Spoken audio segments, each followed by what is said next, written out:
Hey, hope you guys doing well. So over here, I have created a PDF chatbot.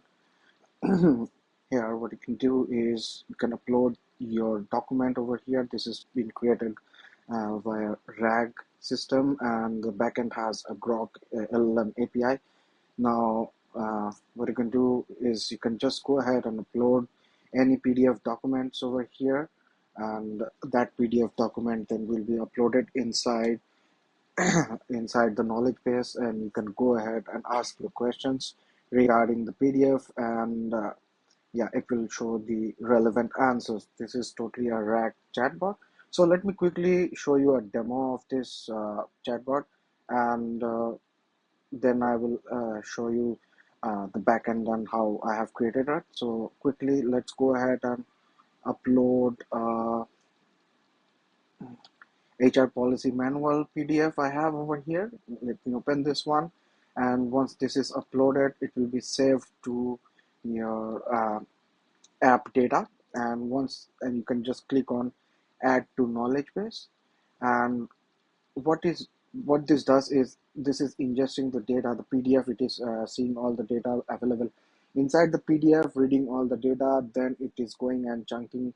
Uh, After loading the document inside, and it is chunking the data into specific parts, and then it is using an embedding. It is creating uh, vectors of each document and uploading them in the database that I've created using Chromadb. I will show you. In the meanwhile, I am using a BGE large embedding over here. So it's a very big embedding model, and I have used this one because as I have already used RAGAS over there to evaluate my how the RAG system is working, the RAG chatbot is working, and because of that, I can see that whenever I am using BGE, let's say small or BGE normal variant, the base variant, it is giving me a very bad retrieval result.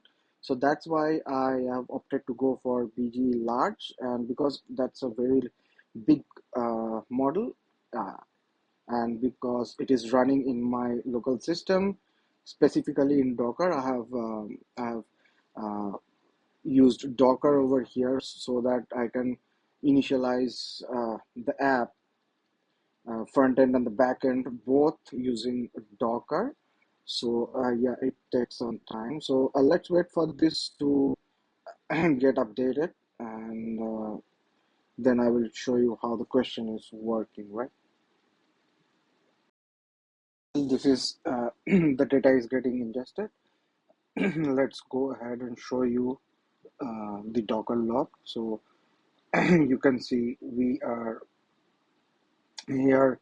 The weights has been already loaded, and it is being saved to the Chroma database. So yeah, we are just waiting for um, that data to be ingested inside the Chroma database. So if you go ahead and see the Docker log over here, so as you can see, it is being pushed to the vector DB, or all the vectors which are being created from the document via the embedding. It is being pushed inside the Chroma database, and you can see this is my uh, folder app structure over here. And um, so it starts with the PDF chatbot, and you can see my main app is over here, where it has a core structure where I am using the config.py over here to get all the details from the environment, which is over here. And then I am using this RAG folder over here, which has the chat.py. This chat.py is nothing but we are initializing the Groq LLM over here. This is being done using LangChain. So as you can see, this is the function that is being created over here. Initialized the Groq over here, and we have created a function which we are using to call inside the pipeline over here. So before that, let me show you. Right now this data ingestion is happening where we are reading the file over here um, inside this data ingest function, where we are using PyPDF directory loader and adding the PDF file inside, and we are loading it inside the document variable over here, and then we are chunking it using recursive character text splitter which is a HuggingFace sorry, it's a LangChain text splitter over here, and LangChain text splitter, recursive character text splitter, and the chunk sizes I have taken as 1000 as chunk size and overlap as 200. I previously tried using 300, 500, but those chunk sizes were giving us very bad results in case of when we were doing evaluation of retrieval, but it was giving us very bad results because the chunk sizes were very small. So yeah, I have right now with the 1000 chunk size, it is giving us a much far better result. So yeah, after that we are after initializing the chunking, we are creating the chunks of the document, and after that you can see we are using Hugging Face BGE embedding. uh, Before this one we used uh, a different embedding, which is all LM uh, embedding over here, but again, because it was giving us not so much good result when we were doing the evaluation for the retrieval, so we went ahead and moved to BGE large. First we used BGE small, but then again uh, it was also giving us better result than the all LM, but still the BGE large one is better, although it's bit slow because we are running it uh, over here inside Docker. Uh, so yeah, that's why it's a bit slow, but still uh, for retrieval, the data ingestion is taking time, but for the retrieval part, it is giving us quite better result. And after that, initialize the Chroma database over here, and we are adding all the documents, the chunks documents inside the Chroma database, uh, while we are embedding it with BGE large, and that is being saved over here. You can see the database, and this is the data path, which when we upload it um, inside our PDF folder over here, it will take us over here and upload the data over here. If we go ahead and upload any other documents as well, it will again add it over here inside this folder, and then we just need to click on add to knowledge, and that PDF file as well will be embedded inside the Chroma database while using this data ingestion pipeline over here, which is being created. Uh, After the ingestion, what we are doing, we are creating a retriever, and inside the retriever, this will help us to uh, retrieve all the data and whatever the question that we are asking inside the chatbot. It will retrieve all the relevant data. So as you can see, again we are using the BG large embedding over here. As we once we send the query needs to be again embedded with the vector database with the BG large model, this is the same one that we are using when we are ingesting the data over there in the PDF data. Now the vector database, again we initialized with the collection name, same collection name, giving all the data, and now we are using the database as retriever and using the similarity search type, and we have given keyword arguments 3 that k equal to 3, which is bringing back or retrieving the top 3 chunks as per the query. So as you can see, we are returning the retrieved invoke query. The query will be the input that will be given uh, via the chatbot over there. So yeah, this is the retriever. Now, as I have already shown you the chat, we have initialized and created a response over here with the prompt, and now all these three section are coming into play with the RAG pipeline over here, where you can see I have called the retriever back over here, the chat back over here with the functions retrieve and generate response. Given it basic memory over here, you can see the max memory entries is 10, and the function get memory content. You can see over here what we have done. We have looped it inside and added each of the user entry and the assistant entry and appended inside the memory lines function over here, and returned and joined it to the memory line as well. And then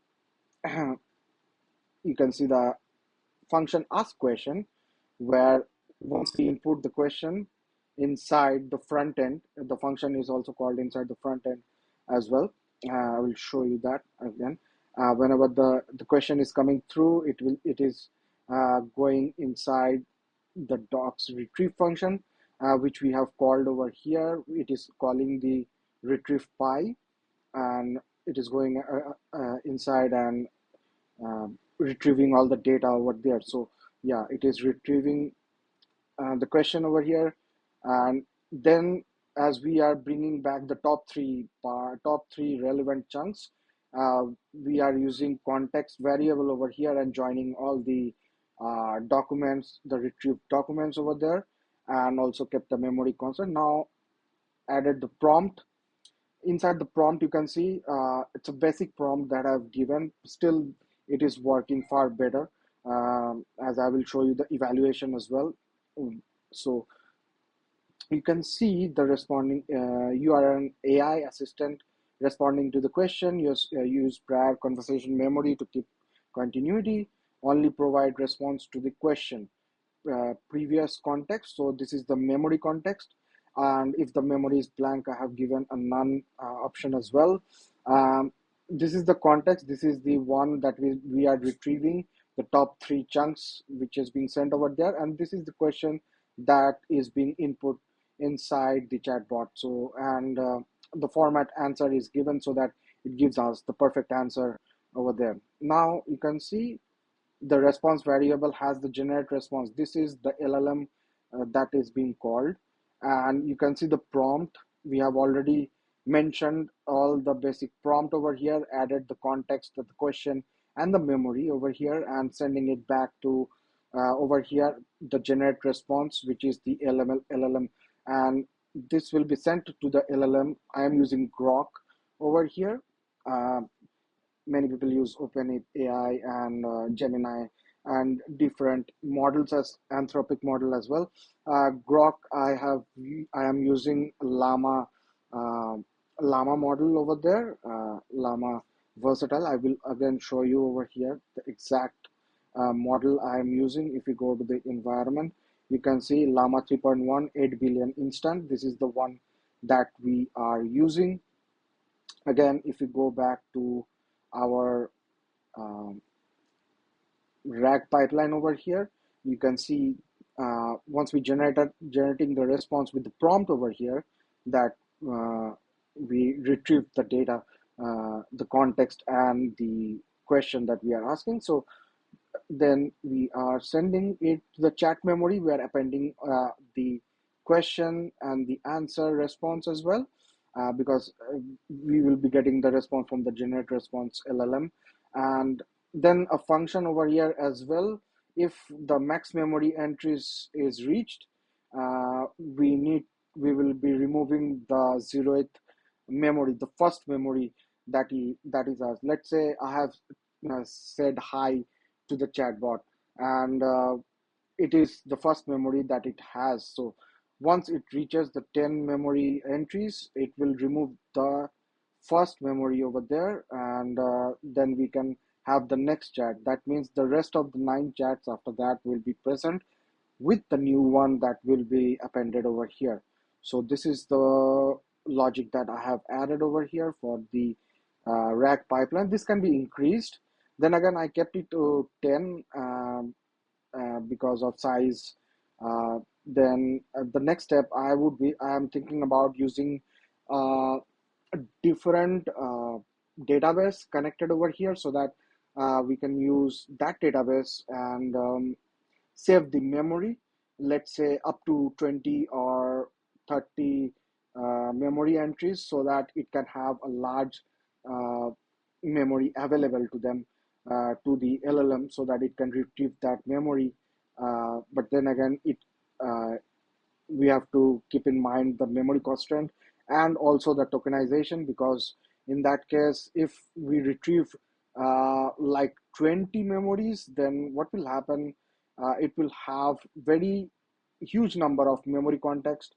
uh, the context size will be same, because it will be only bringing back the um, top three retrieved chunks, but the memory context then again will increase drastically, causing high usage of tokenization, and secondly will be which will cause in high usage of daily limit of the LLM. So then again, that should be, again, I was thinking of using another small function where uh, we can use that memory as well, over there, and retrieve only the relevant last 5 or last 6 memories, still keeping the exact memories over there, uh, like top 20 memories entries, but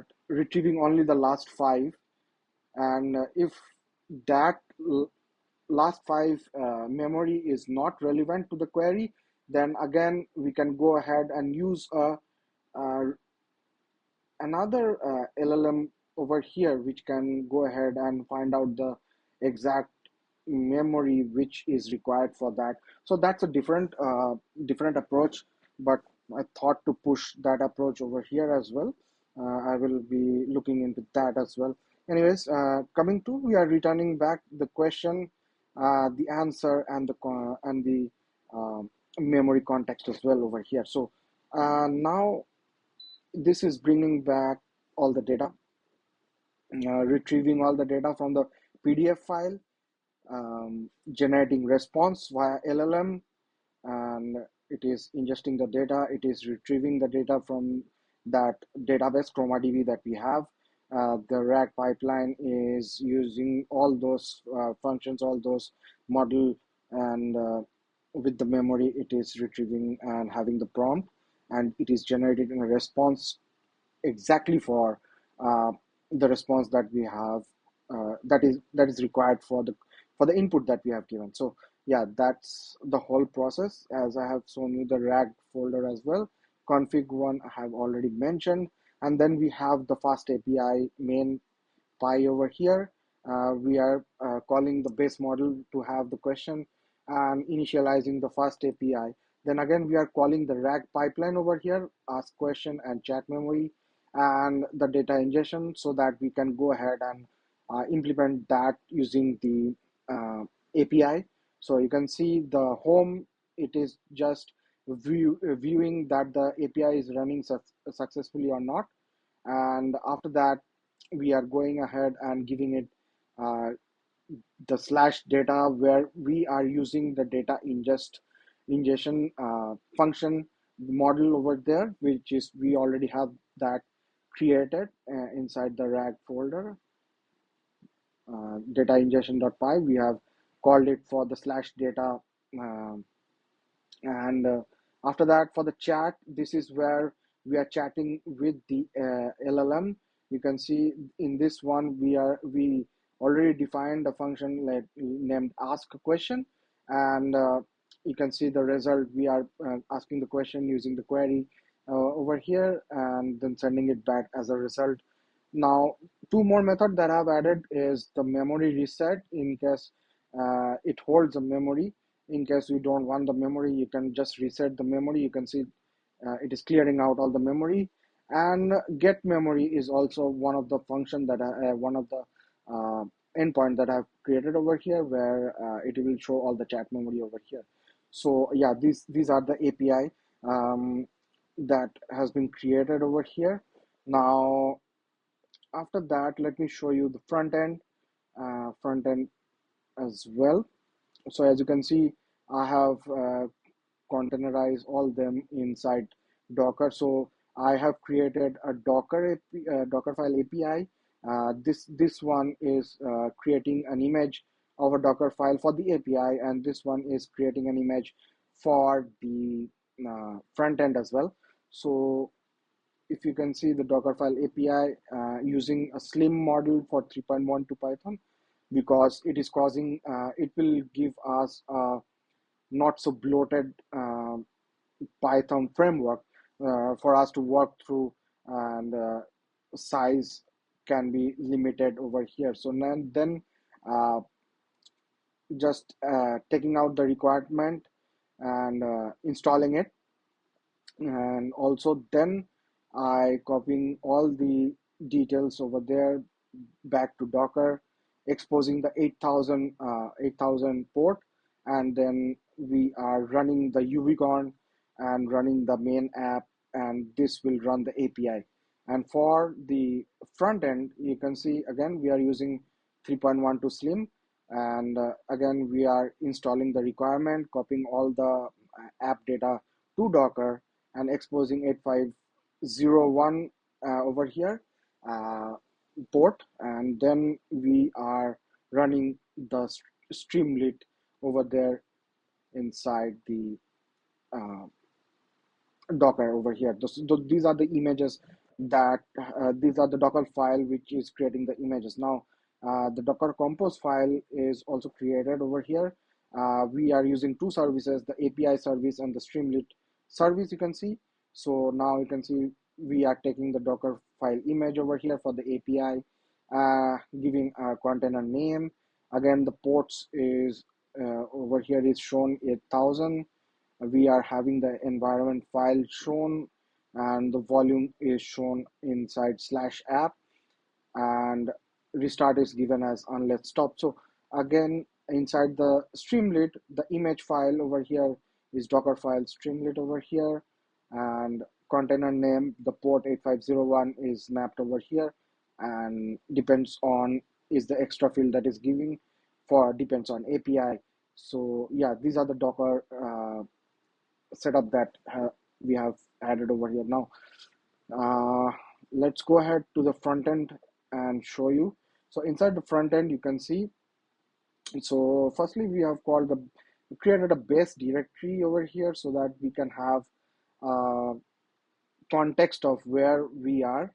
So we can uh, use that base directory to get ahead and use other file to, like uh, with the base directory, if you use slash data, so it will go to the data folder over here. So we can go ahead and use that. As you can see, I have used the folder path over here and joined it with the base directory named data. uh, this is we have created this one because we wanted to upload. You can see we have created Streamlit file uploader, where we are uploading only the PDF. Later on, I will try more and go ahead and use different uh, file type like Excel or any other file type over here. But right now, I'm focusing on PDF. Um, Now, in this loop, you can see we are taking in the file over here, and then what I am doing is we are opening a file and taking the file path, right? The file path is already over here. You can see the folder path with the uploaded file name. So the file name is taken, whatever file you will upload, the file name will be taken, it will be upload, it will be given over here, and it will go ahead, get the buffer, and it will write all the data in write byte mode, and it will put it inside that data folder. So this is how we have uploaded the data over here. I will show you one quick example. Like if you go back to uh, over here, and let's say I want to add another file over here. So let's say another PDF file I want to add, and let's quickly find one. uh, let's go to recent unknown to PDF. Let's open this one. So you can see unknown to PDF. Now if I go back to the data folder, you can see unknown to PDF has been uploaded over here inside the folder. So this is how we are taking in the file from Streamlit uh, and file uploader, and we are putting it inside the uh, app backend in the data folder, right? Uh, right, we are using the write byte method and writing all the data inside that folder, inside that PDF file. Now, after that, we are sending using request. We are sending our methods to using our API that we have created using FastAPI. We are sending the response. Like if the button add to knowledge is clicked, it will go ahead and send the request to the API 8000 slash data. This API 8000 slash data is nothing but the, if you go to our main.py, it's nothing but this slash data where we are sending it to the data ingestion, right? So yeah, now after that, if it is success, it will show knowledge base updated, and if not, it will show the error. Now, next thing is a session memory, which I have created just for a backup. If the if the if it is reloaded, if the chatbot when you're using inside uh, like Chrome or any other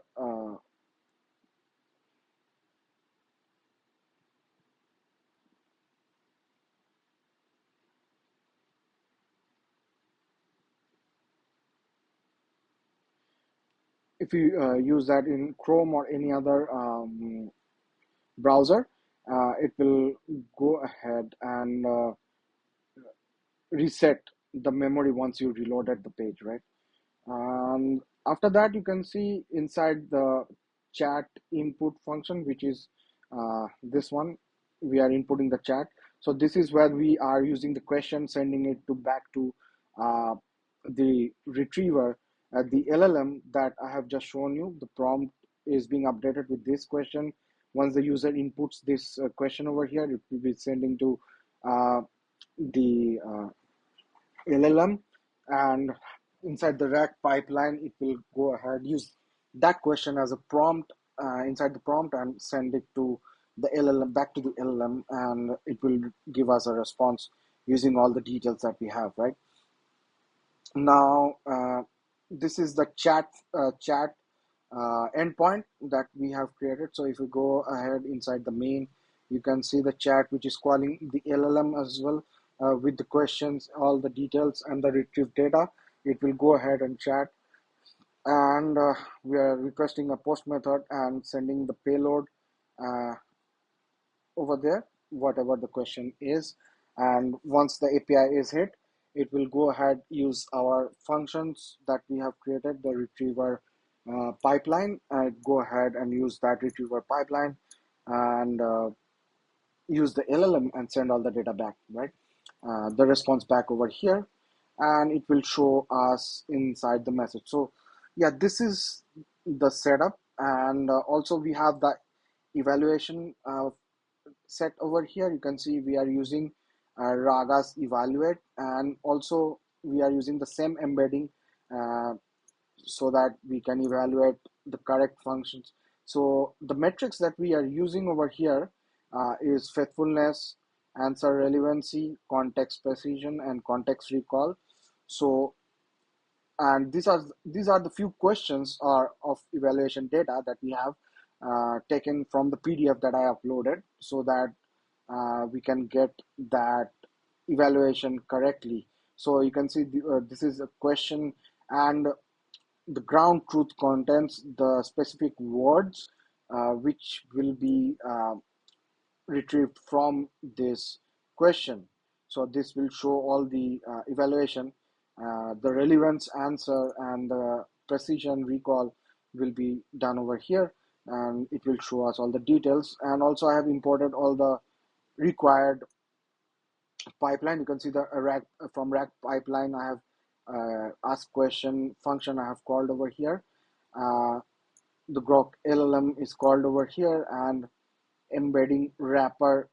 The embedding inside RAGAS, what I have seen the issue over here, what actually caused the issue when I was running it is like it directly doesn't answer to like many of the embedding models. RAGAS has its own OpenAI embedding wrapper. So if we use the OpenAI API key, then what will happen? It will work over here. But again, if we are using some models like BG over here, so for the HuggingFace embeddings over here, we need to wrap it up using LangChain embedding wrapper, or else it will give us error, right? Also, I have seen that same error on site when we are using chat. So initially, I was using uh, Groq directly, so not using LangChain. But then again, when I'm using Groq directly, it was causing issue over here. When we were evaluating the model, it wasn't allowing us to evaluate the model. So then again, there is a wrapper again for the LLM wrapper. There is one LLM wrapper, but it was giving us too much latency. It was very much slow in that case. So what we did is we got back to our LangChain LLM, Groq Chat LLM, and then using that, and it is working perfectly over here.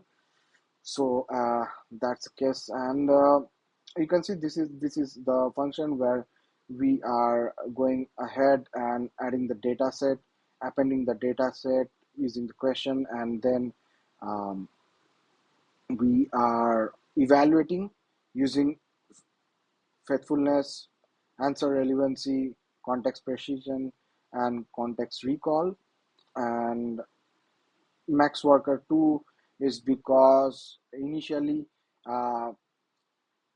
inside the strictness one I have given, because initially what was happening is like when I was evaluating it, the answer relevancy calls uh, 3 times. It calls 3 times to check the relevancy, right?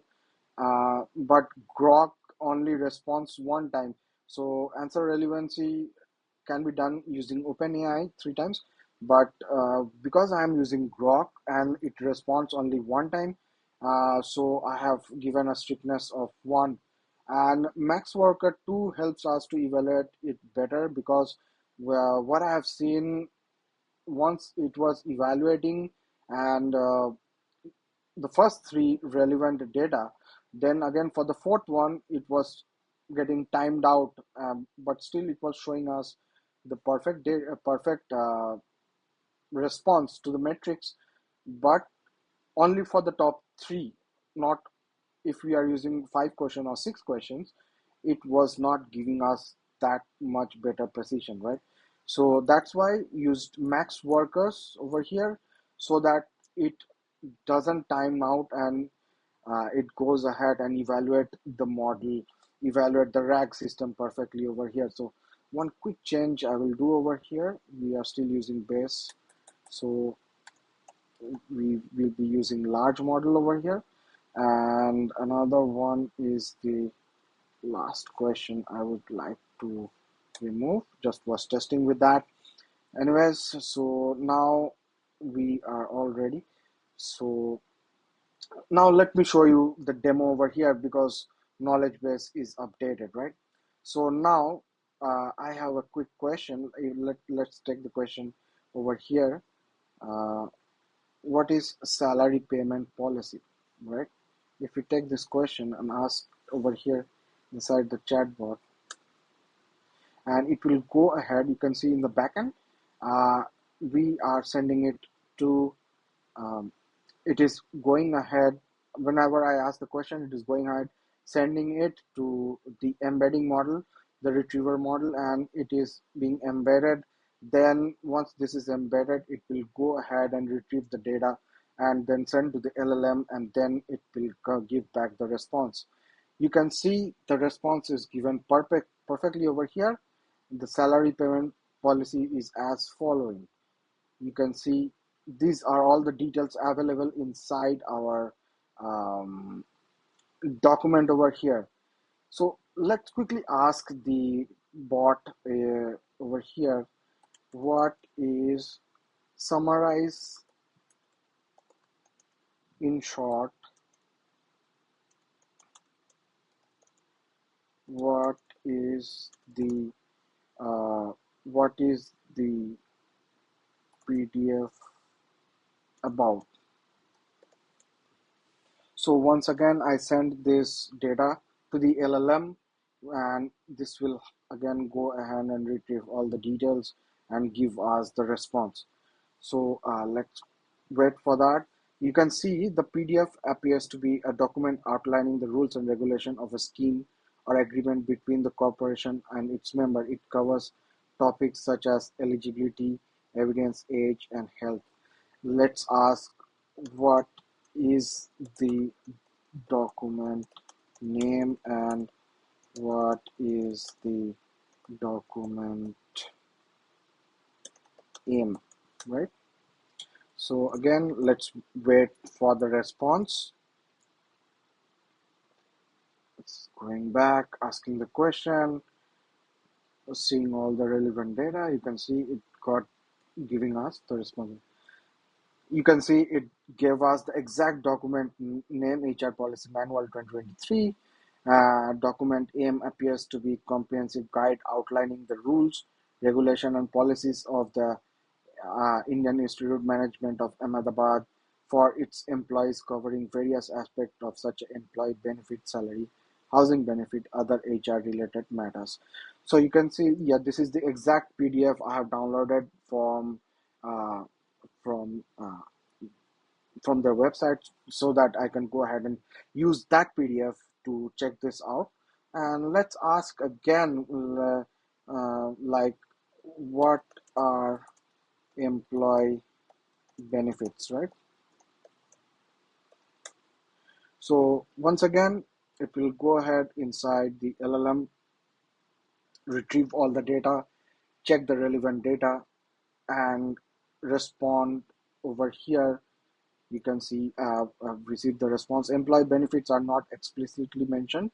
Uh, it can be inferred, and the employee benefits may incur basic pay, DNS allowance. It is showing us the structure because I have already seen the this policy manual. This is not actually an HR policy, but the structure how to create an HR policy. I will also uh, with this project, when I upload this in GitHub, I will also add the this exact uh, HR document, the PDF document over here, and you will be able to see that this is the exact. You can see, however, far more comprehensive understanding of the employee benefits, I would recommend referring to document, specifically Chapter 7, which is likely to cover various employee benefits and entitlement. You can see it is also giving us the exact context where the detail is for the salary payment policy. It's in Chapter 7, and you can see that over there. So this is how I have created the bot. I will upload this in GitHub so that you can go ahead and use this one. I will write how to deploy it. It will be, because I have already containerized it in Docker, so it will be like if you have Docker available uh, in your system, it will easily go ahead and you can build the images, and you can use this from the get-go, right? Only thing that you need to add is the API key, because I won't be giving my API key inside GitHub. So you can use Groq API key and go ahead and use this app, right? So yeah, let me know your thoughts on this and what I can go ahead and implement your more on this, your thoughts and any updates that you can recommend so that I can go ahead and update this bot that I've created. So let me know your thoughts. Thanks.